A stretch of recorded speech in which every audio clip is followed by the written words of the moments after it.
Ibu saya itu perawat yang berasal dari dulu Palang Merah kan, Oke. dulunya waktu mudanya masih zaman perjuangan. Termasuk juga bapak juga memberikan suatu pelajaran kepada saya, terutama bagaimana menguasai jalanan itu dari bapak. Oke. Karena dari kecil saya sudah dibawa pergi sama bapak kan di bis. Oh, sering ikut berarti. Bapak juga kan bawa truk juga kan. Oke. Jadi Iwan kecil suka dibawa-bawa sama bapak. Saya termasuk disayang juga sama bapak kan.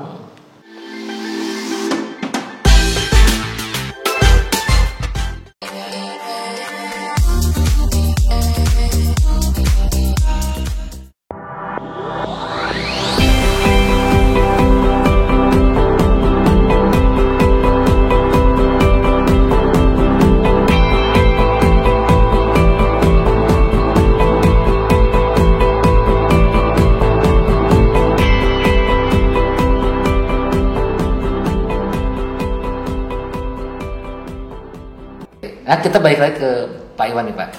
Pak, dalam perjalanannya kan Bapak tuh dekat sama Ibu tadi kan gitu. Sangat dekat bos. Apa sih Pak yang mengenang sampai sekarang yang dari Ibu sampai sekarang tetap diiniin? Ibu itu menjadi sosok pahlawan dalam jiwa saya itu. Karena ibu saya itu kan petarung mas. Jadi seorang perawat ya. Oh iya, perawat di mana sih Pak? Dulu beliau itu perawat di Dinas Kesehatan Kota Bogor, Dinas Dia DKK pergi.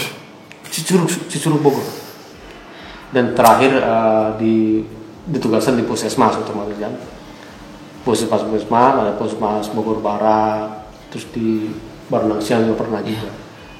Ibu saya itu perawat yang berasal dari dulu Palang Merah kan, Oke. dulunya waktu mudanya masih zaman perjuangan. Pensiun tuh tahun berapa beliau? Pensiun kalau nggak salah itu ibu itu tahun ingat Bapak kuliah? 1988. Oh, masih Pensiunnya 1988 pensiun ibu. SMP SMA ya Bapak? Ibu. Bapak Pak Iwan lagi kuliah? Kalau ibu Pas udah lagi mau masuk ya?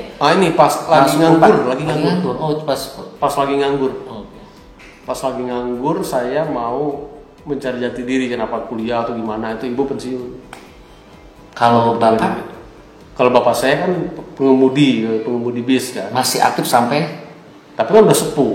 Oh, udah tahun 88 bapak sudah pensiun juga. udah pensiun juga. Udah diem di rumah. Oh, jadi pas Pak Iwan lagi ini mereka udah pensiun. semua. Makanya nggak punya uang lagi ya. Makanya di situ saya berpikir tidak mungkin menyusahkan orang. Dan perjuangan Ibu bolak-balik itu Curug Pak. Ya, kenapa nggak di Bogor gitu Ibu tuh? Kan rumah di Cicurug maksudnya. Rumah Cicurug. Kenapa nggak pindah ke? Semua kan sekolah di Cicurug semua. Oh gitu. Di rumah.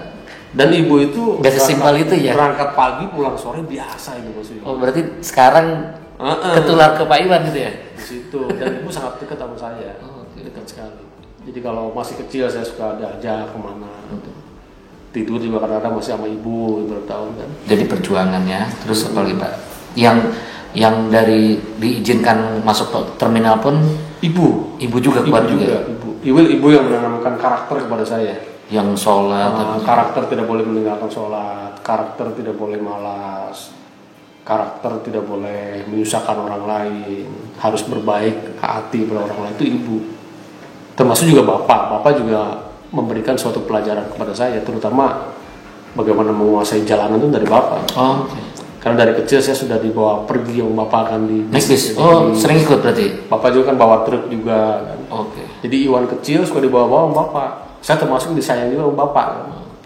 Jadi Iwan kecil suka dibawa pergi kemana tuh. Ini bapak kan nyetir kan. Di pinggirnya saya itu sama keneknya itu kan. Jadi saya melihat langsung bapak bawa mobil gitu loh. Dibawa kemana kan, bisa sampai ke Jawa itu bapak itu waktu di bis Lore. Terakhir pernah ke Jawa itu? Iya di SD ke Jawa. SD berarti. SD. Saya duduk aja di situ sama di pinggir bapak. Truk gitu. Bis ke Jawa. Kalau nggak salah bisa bis Lorena gitu. Kebayang senang aja ya. Senang banget. Iwan kecil kan. Jadi saya udah senang kalau melihat jalanan, mungkin dari situlah. Oke. Keberanian jalanan saya. Setelah tidak langsung ditanam kuatnya di situ. Betul masyarakat. Itulah. Lalu warisan dari ibu itu ke anak bapak gimana? Dilanjutkan lagi Pak untuk tentang kehidupan ini. Ya kehidupan itu kan harus berjuang. Kita di dunia ini kan harus berjuang. Karena beda rasanya Pak Iwan sekarang udah di atas. Dengan mendidik anak sekarang dengan bapak dulu sama dididik sama ibu kan beda fasenya gitu. Memang beda, tapi juga ada persamaan lah. Saya juga tetap berpikir positif kepada anak-anak sekarang. Anak-anak sekarang juga banyak yang masih mau berjuang, bertarung. Ada. Cuman karena pengaruh hal-hal lain lah ya, banyak kemudahan dan sebagainya, sehingga akhirnya nilai-nilai karakteristik tersebut agak tergerus. Nah, ini mengingatkan kepada mereka harus berjuang, harus bertarung. Nah, konsekuensinya gimana? Hidup ini kan tidak gratis. Iya. Hidup ini tidak gratis. Hidup ini juga tidak hanya kita menerima gitu loh. Karena kan akan habis juga kan. Berapapun kekayaan orang tua ya akan habis kalau tidak kita berjuang untuk mempertahankan. Nah, waktu itu saya karena keadaan ibu bapak tidak punya apa-apa selain hanya sepetak rumah aja kan. Nah, saya harus berjuang bagaimana caranya supaya bisa bertahan hidup, supaya bisa berjuang hidup. Ini menarik Pak Iwan. Pak Iwan yang bisa layak untuk memberikan ujangan atau masukan ke teman-teman yang dianggap kurang beruntung dalam segi ekonomi gitu. Ya. Ada orang yang kan masih di jalanan, di lampu merah, mungkin ada mimpi, nggak mungkin gue bisa berubah kayak gini gitu. Ternyata Pak Iwan bisa mematahkan mitos itu gitu. Insya Allah Mas. Gitu. Karena kesan buat teman-teman itu. Jadi begini, hidup harus berjuang, karena tanpa perjuangan ya tidak akan kita bisa meraih apa-apa. Harus berjuang, cita-cita itu harus diperjuangkan. Dan bercita-citalah setinggi langit, kata Soekarno kan begitu kan. Gantungkan cita-citamu setinggi langit. Nabi Daud mengatakan, apa yang ada di hatimu itu yang sesungguhnya. Nabi Daud itu loh. Saya baca dari bukunya Berpikir dan Berjiwa Besar kan, D.J. Schwartz. Bukunya Pink, masih ingat. Di situ di awal-awalnya kan dia mengutip Daud kan. Apa yang ada di hatimu itu yang sesungguhnya. Saya terinspirasi juga oleh buku itu Mas. Dalam berjuang hidup itu. Nah, dengan kita berjuang, tidak punya rasa malu, tidak ada rasa gengsi, tidak rasa malu, artinya yang positif Mas. Yang positif. Tidak gengsi, kita bisa mendapatkan sesuatu. Contohnya saya kan menjadi penyanyi jalanan, jadi pengamen aja kan bisa mendapatkan uang. Saya juga kadang-kadang kalau nggak ngamen jual koran juga. Masih jual koran Saya juga? jual koran sama teman-teman di terminal waktu itu kan. Kalau nggak kondisi ini jual koran. Dari kecil saya udah jualan Mas, dari SD saya udah jualan. SD jualan? Jualan es mambo, simping. Okay. Jadi memang udah ditanamkan mental seperti itu. Dititipin sama ibu atau? Ibu.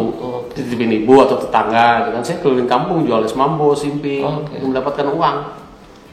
Jadi kan kita pengen punya uang, tapi orang tua nggak punya, kita harus nyari kan. Nah, pada saat nyari itu kita harus bertarung gitu. Tidak boleh ada rasa malu. Ya alhamdulillah sampai sekarang saya bertarung terus lah, insya Allah. Jadi hidup berubah tuh suatu kemungkinan ya, udah pasti bisa berubah. Jika kita punya kemauan yang kuat, maka kita bisa mencapai suatu keniscayaan Mas. Manjada wajada. Manjada wajada. Siapa yang sungguh-sungguh tentu ya dapat. Siapa yang sungguh-sungguh tentu ya dapat. Don't come back before success. Jangan kembali sebelum sukses itu kan. Akhirnya nggak balik-balik Pak.